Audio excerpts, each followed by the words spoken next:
Assalamualaikum warahmatullahi wabarakatuh. Bismillahirrahmanirrahim. Ashhadu an la ilaha illallah wa ashhadu anna Muhammadur Rasulullah. Allahumma salli ala Sayyidina Muhammad wa ala ali Sayyidina Muhammad. Rabbi israh li sadri wa yassir li amri wahlul 'uqdatam min lisani yafqahu qawli. Amin. Bismillahirrahmanirrahim. Saat ini kami mencoba mengkaji kalimat thayyibah Astaghfirullahalazim, astaghfirullahalazim, astaghfirullahalazim. Kalimat taubat yang artinya aku mohon ampun kepada Allah, Zat yang Maha Agung. Bismillahirrahmanirrahim. Kita ketahui bersama manusia memang perlu dengan logika. Apa-apa yang dipikirkan, diangan-angankan pasti mencari logikanya gimana. Astaghfirullahalazim. Coba kita hayati, coba kita tafakuri. Seumpama diri saya punya kesalahan kepada diri Anda, apakah kira-kira cukup saya memohon maaf tanpa ketemu dengan Anda? Apakah sah permohonan maaf saya kepada Anda tanpa saya menghadap kepada Anda untuk memohon maaf? Itu logikanya demikian. Sama halnya kepada Allah. Bagaimana mungkin hanya dengan istighfar saja kita bisa diampuni oleh Allah yang Maha Agung, sedang di dalam diri kita yang wujud, yang masih merasa membaca istighfar, diri kita sendiri yang berkuasa membaca istighfar.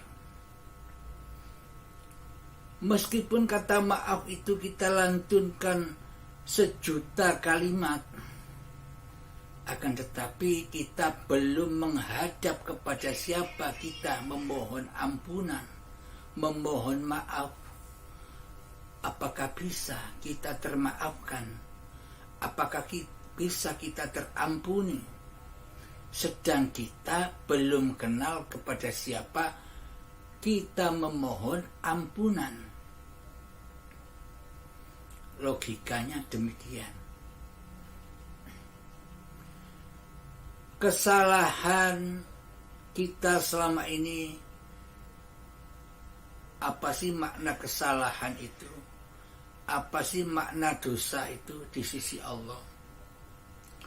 Kesalahan atau dosa pada intinya di sisi Allah itu hanya ketika manusia mensekutukan Tuhannya, hanya ketika manusia mensekutukan Allah dengan diri manusianya. Itulah dosa yang terbesar. Jadi selama kita mensekutukan Allah dengan diri kita, meskipun kita baca istighfar 1.000.000 kali banyaknya, maka akan tetaplah sama. Maka tak akan terampuni dosa-dosa kita. Karena selama ini yang merasa berkuasa membaca istighfarnya masih hambanya.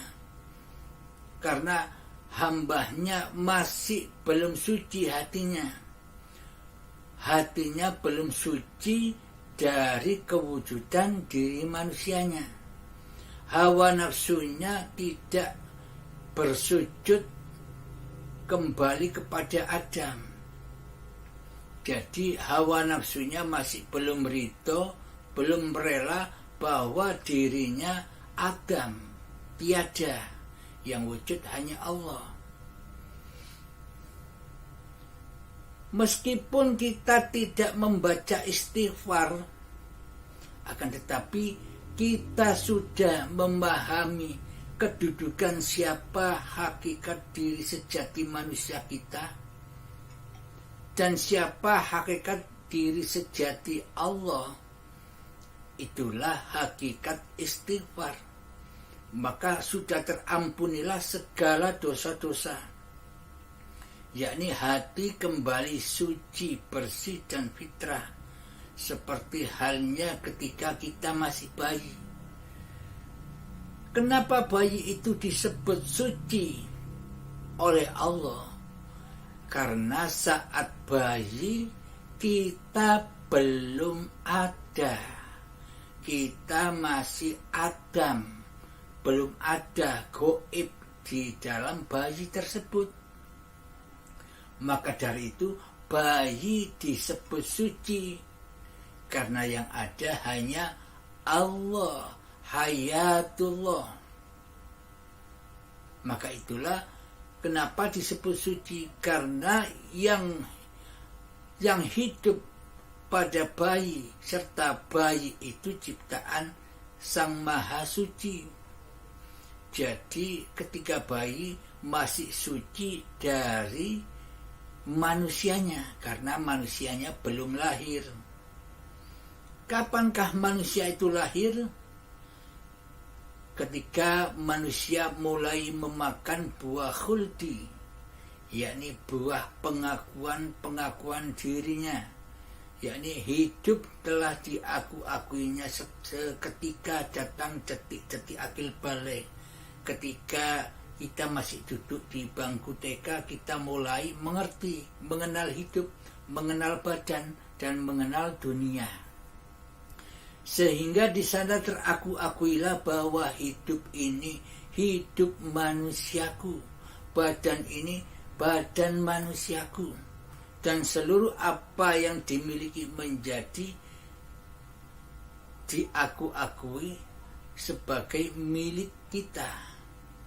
Disitulah kita mulai terlahir, yakni terlahirnya manusia bareng bersamaan dengan kelahiran masa-masa jahiliyah, yakni zaman kebodohan, ketika manusia masih buta, belum mengenal Tuhannya. Itulah yang disebut alam kematian di sisi Allah. Karena waktu itu sejak akil balik sampai setua ini, manusia hanya yang disaksikan yang mati, yakni menyaksikan diri manusianya dan dunia. Karena diri badan manusia dan dunia ini adalah fana, yakni mati. Jadi yang disaksikan hanyalah yang mati. Itulah makna kematian di sisi Allah. Mati hatinya, mati jiwanya. Maka dari itu bertaubatlah kepada Allah atas seluruh kesalahan-kesalahan kita, atas seluruh dosa-dosa kita sejak akil balik hingga setua ini. Memang bagi syariat, memang bagi kebanyakan orang cukup dengan membaca Astaghfirullahaladzim, Astaghfirullahaladzim, Astaghfirullahaladzim. Memang tidak ada salahnya, karena makomnya ya masih makom syariat. Jadi harus membaca Astaghfirullahaladzim, menurutnya sudah terampuni. Akan tetapi kita bisa menyatakan apakah kita diampuni atau belum oleh Allah dengan cara kita mengenal dulu siapa zat yang maha pengampun itu, zat yang maha agung itu. Ketika di dalam diri kita yang maha agung masih manusianya yang wujud, maka tak akan terampunilah dosa-dosa. Karena selama ini kita masih ingkar, masih kufur kepada Allah. Maka pahamilah siapa yang maha pengampun itu dulu. Siapakah sang maha pengampun itu? Dialah Allahu la ilaha illa huwal hayyul qayyum. Dialah Allah. Tiada ilah, tiada Tuhan yang berhak disembah kecuali dialah hidup yang kekal lagi terus menerus. Jadi selama kita masih mengakui bahwa hidup ini hidup manusia kita, selamanya kita mengingkari Allah. Selamanya kita mensekutukan hayatullah dengan hidup manusia kita. Berarti selama ini kita masih menduakan Allah.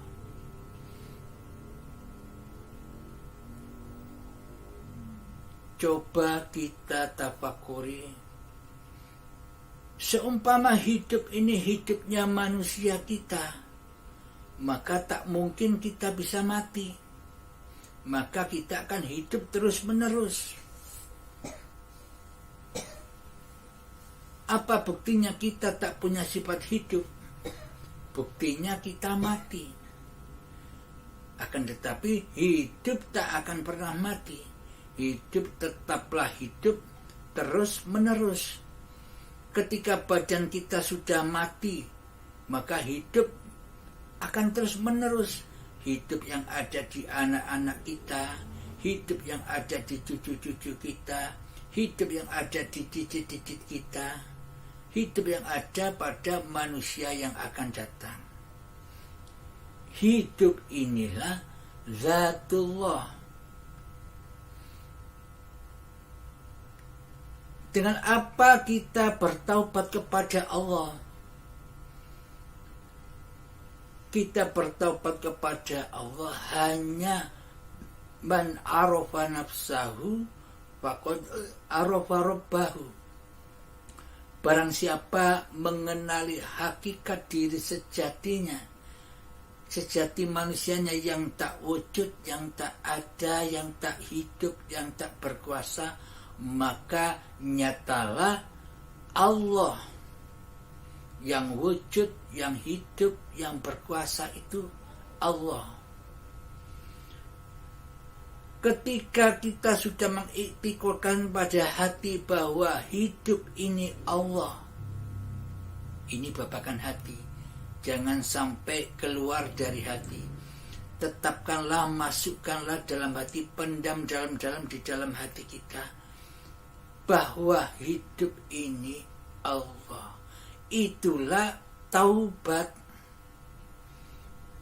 Jadi taubat, makna taubat sebenarnya itu adalah mempersembahkan kembali seluruh sifat-sifat Allah yang selama ini kita jadikan sifat-sifat manusia kita. Jadi kembalinya kekuasaan kepada Allah, kembalinya kewujudan manusianya kepada wujudnya Allah, kembali pendengarannya manusianya kepada pendengarannya Allah, kembalinya penglihatan manusianya kembali kepada penglihatan Allah.